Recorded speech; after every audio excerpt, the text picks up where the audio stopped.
let's get down to business. 1967 through 69 Firebird or Camaro convertible. This little strip that goes across the top of the windshield, the header panel. It's two halves, left side, right side. They're kind of a pain in the butt to put on. And if you've never done them before, well, this may be a very helpful or beneficial video how to see how maybe some insight on how this can be done. And a few things that you want to know to, well, I guess, keep the car comfortable when it's all said and done. Because there's a few times in the past I put these on, I skipped a step. I'll explain why when I get to it, but I'm going to try to do it on this go around, see if it helps out this situation. So nonetheless, let's get down to putting a header panel on a 67 through 69 Firebird or Camaro. All right, let's get into the prep work prior to actually installing this header panel. These side chrome trim pieces need to be installed. They tuck up underneath the edge of it. So I'll go ahead and get those prepped and put in. But part of that prep work is any of this metal window frame, the windshield frame, needs to be sandblasted, painted, whatever prior to, because once you get that on there, of course, you ain't going to get in there again. This has all been media blasted and epoxy primed. Now, I'm going to call that good enough, so I'm going to put my chrome trim over top of it. But if that has any kind of damage or rust, now's the time to get to this, because once that's on there, trust me, you don't want to try to pry these off because it doesn't normally come out so well. So they're kind of flimsy, I guess you could say. They don't take much abuse, so less time trying to take it on, off, the better off you are. So that's our prep work up to this point. Now the windshield I went ahead and put in, doesn't have to put in prior to necessarily. I just happen to have it all polished up and clean. I didn't want to damage the glass, so I went ahead and just put it back in the car for now. So don't think the glass has to be put in prior to. You can actually still sneak that in after the case. So now this is all cleaned and prepped and painted, ready to go. The other thing we got to do is this whole leading edge here across the top of the glass. I'll get you here real close. What happens is this piece of metal needs to be sealed to our inside of our header panel. If not, when driving in rain, it goes like this, runs at the windshield, comes over, and lands on your lap. I've done this on a couple cars in the past. Mostly because whoever wants to drive these cars in the rain, we never plan to, we never think we're going to, but inevitably it happens, I've learned. So I'm going to try on this go around to actually seal this to the header panel to help prevent that waterfall effect. Because every once in a while a pop-up storm just happens, and that's the last thing you want to do is take a bath on the inside of the car. So what they did from the factory is some kind of a non-drying putty. Some people call it dum-dum. It's some kind of weird crap that just never cures. It always kind of stays soft and pliable. It doesn't set up hard. It doesn't cure like RTV. You don't really want to glue it in case you do have to try to pry this back off and salvage it. So maybe even something like the windshield urethane. Don't do that. The butyl rubber might not be a bad idea also. But that's the first thing. I'm going to get some stuff here. Right, a real thin bead across the whole top edge of this around these side pieces here, and see if that's going to help out our water problem. So go ahead and get that going. Now there's an extra little indent right here. I'm going to put a little extra stuff in that, but I'm going to lay a bead clean across the whole top of this panel with the hopes that's going to prevent that situation.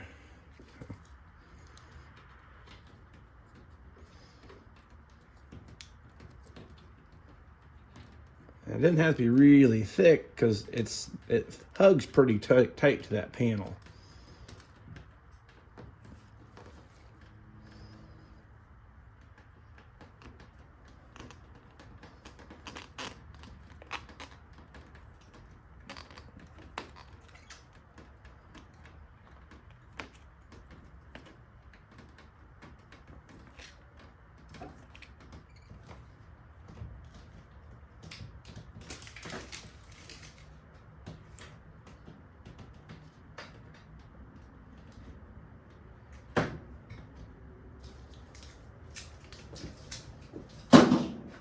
It looks a little thick, so I'm going to try a little. I just thought of this. If this works, great. If it doesn't, I'll let you know.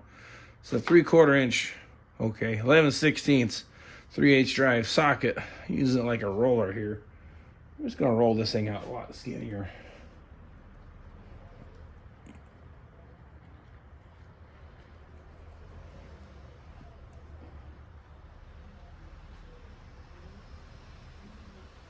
Oh, I'll jump the other side. And what that looks up real close now, as you can see, it's not much thicker than the metal. I'm hoping that gives me what I need, but it's a little tacky. It'll work. I'm hoping, at least that's the goal. Like I said, if not, the water comes right up the glass, runs up the channel, comes over here, and like a waterfall lands on your passenger or the driver's lap, and it ain't a whole lot of fun. So now that's in place, we're going to start stretching our pieces of metal over. Now, the left and the right, there is an order of operation, and I can't remember which one's which, so we're going to dig it out of the box. All right, what's going on is it's inside the bag here. Let me get this out. The left side appears that it needs to go on first. It has the big notch here, so it kind of slides underneath the center of that center screw there, and then the rest of the holes are just where the screws go through. Now, also, the other thing is, if you guys are really sharp, or gals, this is a 1968 Bird. What's wrong with this picture to be correct for factory? Let me know in the comments there, but of course, you those who know, but I got a whole reason I did this also, just the same. But I'll go ahead and get the driver's side put on, then I'll show you up close how to do the passenger side. Driver's side is all installed, so we're going to go ahead and jump to the passenger side. And this is the part that I want to show you, because it works the same way, but I can get the camera on this side a lot more gooder.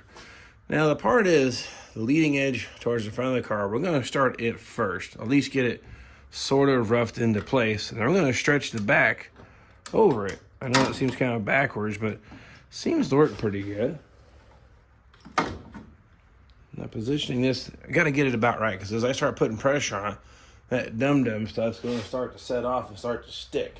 So, like I said, I've got it laid here on the front. Now, we also got to make sure we don't snag our windshield clips. As I've been thinking about it, it might be better to not have the glass in or the clips in when doing this. It make your life a little easier. So if you have the choice, leave the glass out, then put it in after the fact. There we go. So I'm trying to hook, this is our clips here. I'm trying to get it on this side of the clips. All right, so now we're kind of sort of laid into place there. I'll show you here the next part of it. What I like to use, this is actually kind of a gasket scraper. It's real wide, because I want to pry on the backside here. So the wider, the less chance it's going to leave a dimple or a dent in it. And here kind of goes nothing. We're going to kind of push this down by hand. Pry this here.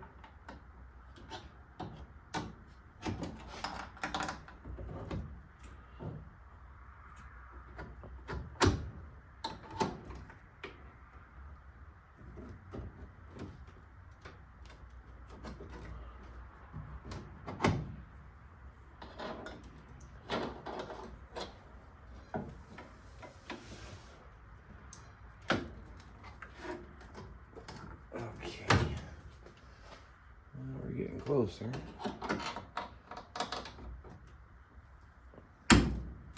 There we go.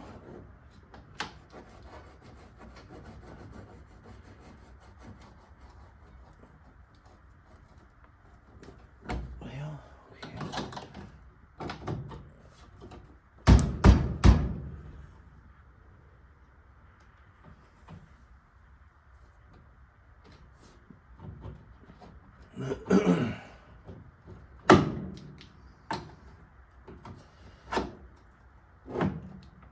Go.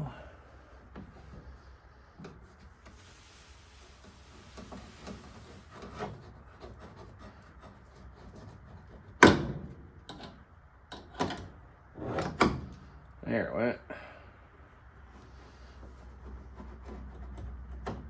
It's a tight fit, that's for sure. There we go. Now, that back edge is where it needs to be. And then we got to work it that way towards the driver's side some, and push it forward over the lip. The front edge looks kind of like this. It's starting to squeeze the gooey out here a little bit, so I gotta hurry up. But you can see now it's behind the clip where it needs to be, behind the clip, and we're laying on top of the other piece here. So we're kind of falling into place. So like I said, it needs to go towards the driver's side. I just about got it. And pull this thing down into place. Now, this is a repop piece. This is a repop piece. This is the first time I've purchased the repops. I'm thinking they're slightly wider than the factory, because I cannot get that thing to go into place. Look at our overlap. We're pulled up tight on this side, and I'm actually over top of it on this side. So I don't remember running into that problem on this car. These are original, and this is the same repop brand here, and it actually tucks inside. So I think these might be slightly wider. Should have kept the originals to compare it, but I'm committed at this point. So I'm gonna have to do is maybe bend that lip out just a little bit to get to straddle that or maybe hammer this side in just a little bit to get that to go. What I want to do here, looking at it here, the screw hole, if you can get, can I get the camera just like, is actually lined up. And let's see, that one is not lined up. I'm not for 100% certain they actually all line up again, but I'm thinking I may put a screw in that about halfway snug, maybe use that as an alignment pin. And we'll start working this around, see if we can't get that to pull up, because look at the gap. That's just not going to work.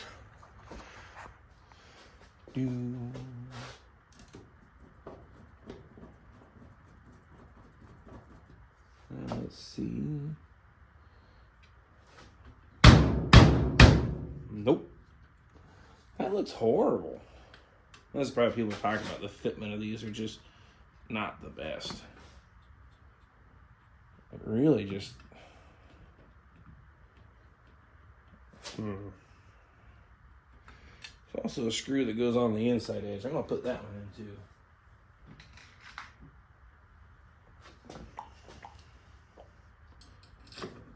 Again, I'm not putting these all the way tight. I'm going to kind of use them for like a alignment pin, so to speak.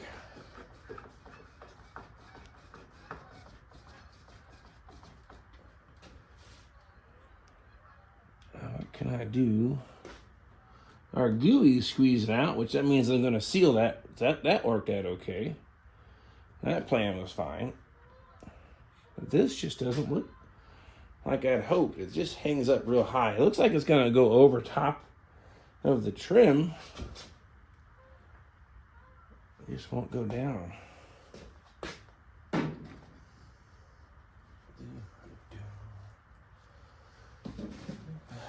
So, use my one-size-fits-all board here. Let's give it a little bumperoonie here.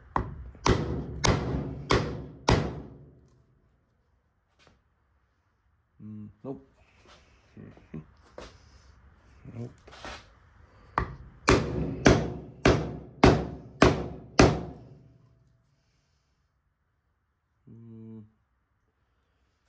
Well, I'll just run this down all the way, maybe.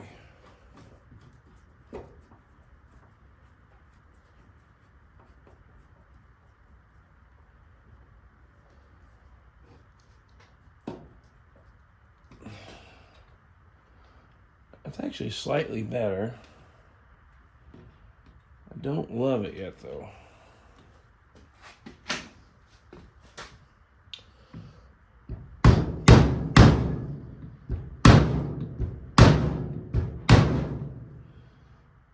That's a little better. The rubber handle here on the little snap-on screwdriver is working pretty good.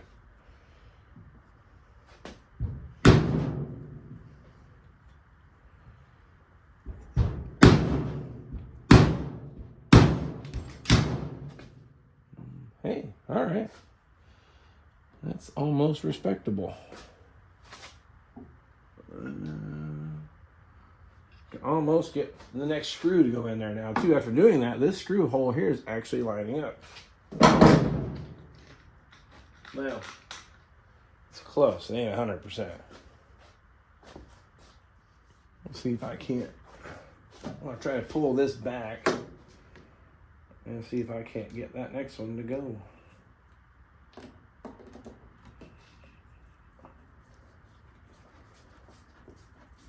Yep, well, nope, yep, nope.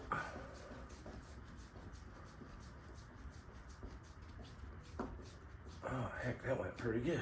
Okay.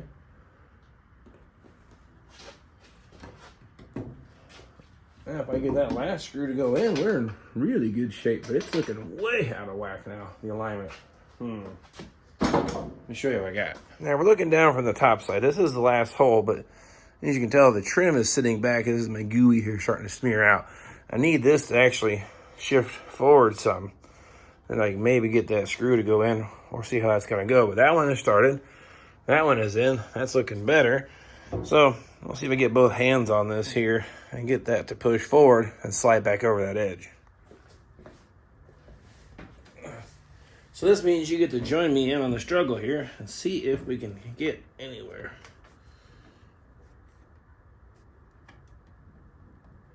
Oh, that's so close. I don't want to go though. Nope. I just need it to shift forward a tiny bit.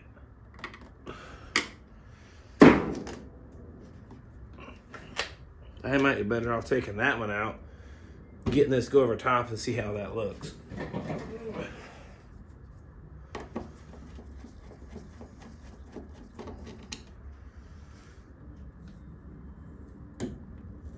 There we go.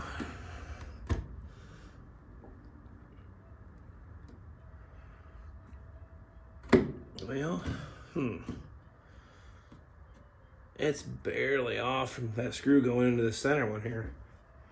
If I could get it to slide backwards, I would be a winner.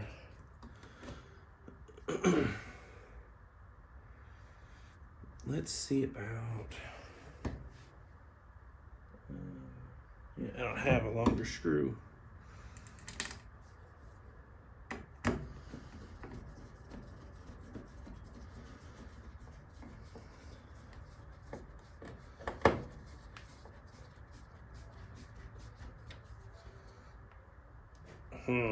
So close. Nope.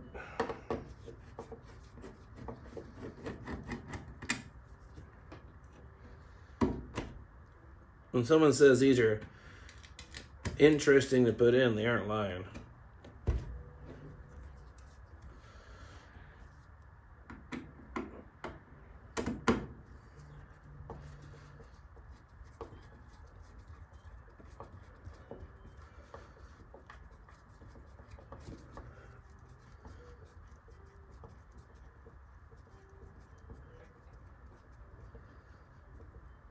There we go. I'm going to leave that one just a little loose. See if I can get this one started now.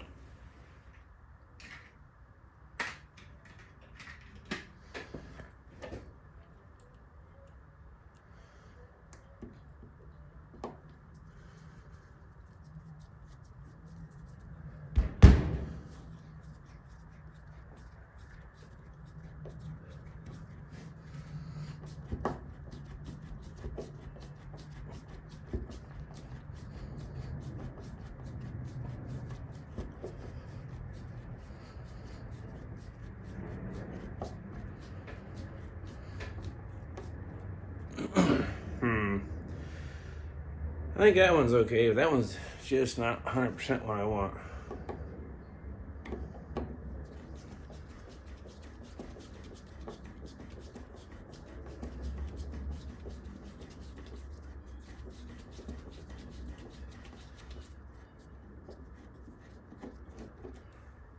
I'm gonna run this one down all the way. Oop.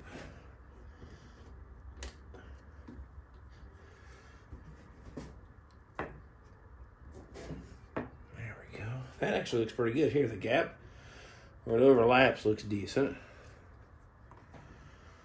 Only I could get that one there to go.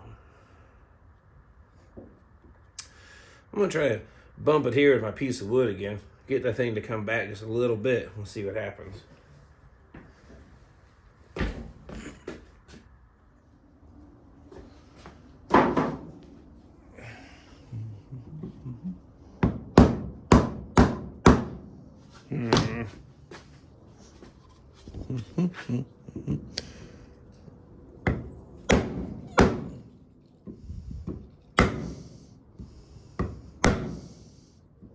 That looks a little better. Again, I think with the glass out, that would probably be a little bit easier. So, note for my future self, I will leave, I think the screw's going in better. I will leave the glass out and then do this trim piece first.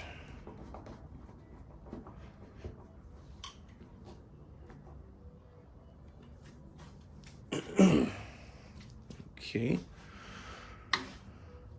That looks pretty good. I got a little bit of this edge here of the chrome trim or the header panel. I need to fold that lip in a little bit for this actually kicked out and actually pushing my windshield reveal clip out. So I need a hammer. This one looks good. That one looks good. This one's a little bit, but I need to work this edge down some here. Let me see if I can get the camera in and see what I'm talking about. But I'm going to try to work that lip down. It's kind of hard to make out. I'm doing my best. But there's that top of the panel, and it bends about 90 degrees. This is the bend line here. I'm going to try to get that to fold further back. And you see it's actually pushing that clip way forward. It's going to be hard to get that piece of stainless steel trim in there like that.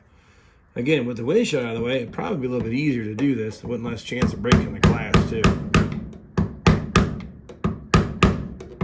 don't know if you can see that. I hope you can. I'm not hitting it very hard, but a brass punch probably would work pretty good. You hear it change pitch when it bends up there, so.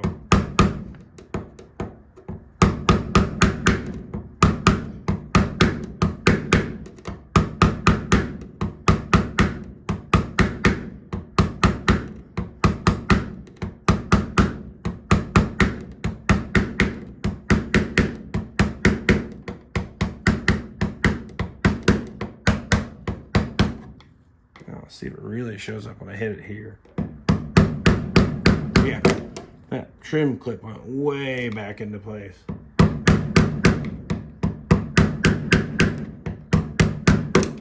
Oops. I don't know if I can get. I'm gonna keep going all the way across this whole edge here.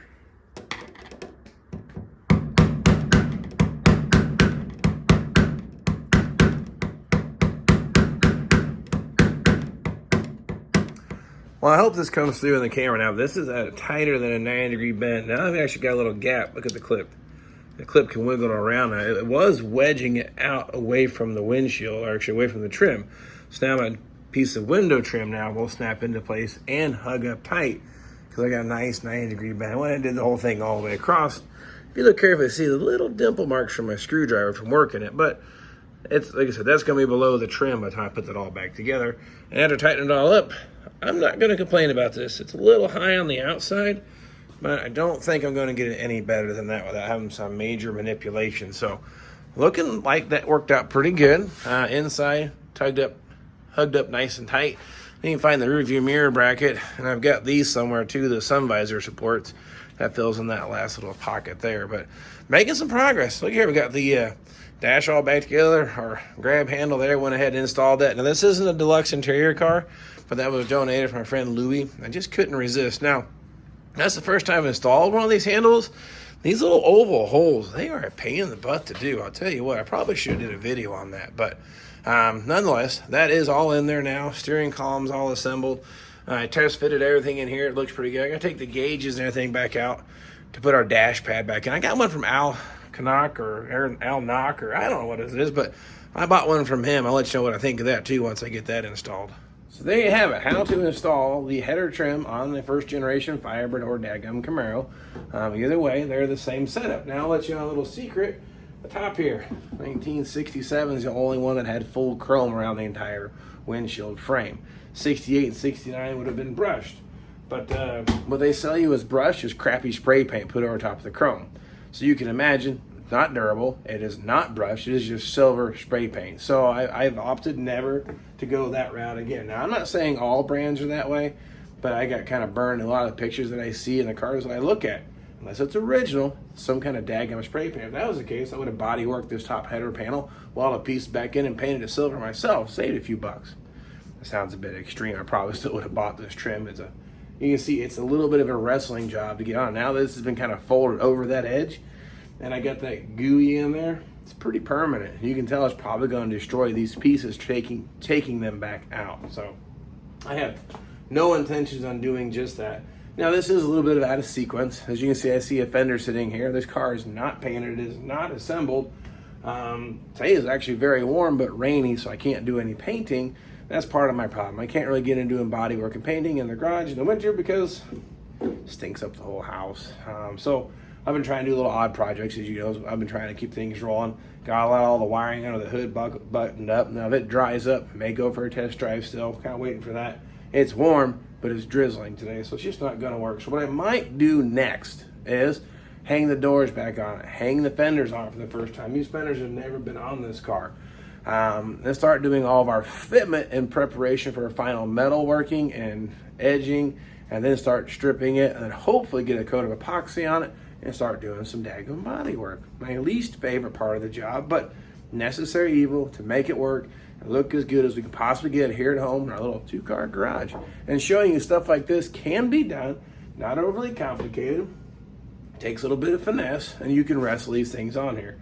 On a scale of 1 to 10, the difficulty on this one is probably 10 being very difficult and 1. I think these one I'm pretty smooth. I'm feeling pretty good about it. Probably like a 4 or 5 if you've never done them before. So it does take a little bit of finesse. Take your time. The other thing I say is leave the glass out. Would make your life a whole lot easier. I don't think I put the glass in the past on the other ones. I just, like I said, I got it all cleaned up, ready to go one day. I was feeling froggy, so I stabbed it in there.